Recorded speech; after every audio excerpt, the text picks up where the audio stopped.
বহুল প্রতীক্ষিত বইমেলার প্রথম দিনে মেলায় ক্রেতা দর্শনার্থীদের উপস্থিতি কেমন দেখছেন, কি বলছেন তারা? ইফতারের পর একদম আবারও প্রাণ ফিরে পেয়েছে বইমেলা। কিছুক্ষণ আগে একদম ফাঁকা ছিল, যেহেতু ইফতারের সময় সবাই ইফতারিতে ব্যস্ত ছিল। এখন অনেক মানুষই কিন্তু আসছেন বইমেলার অভিমুখে, আমরা দেখতে পাচ্ছি। সেভয় একদম আম সরবে, ইফতারে হোক ঠান্ডা ঠান্ডা আম।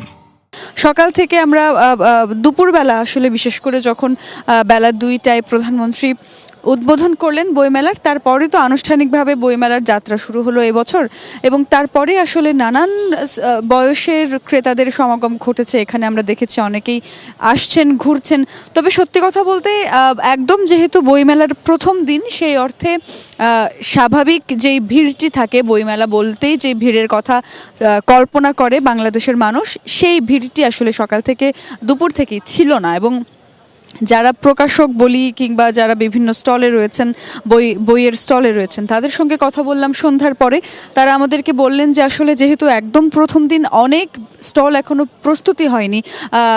প্রায় যদি বলি আমি 80% বা তার একটু কম বেশি হতে পারে, বইমেলার সে সমস্ত স্টলগুলো এখনও খুব শতভাগ প্রস্তুত হয়নি।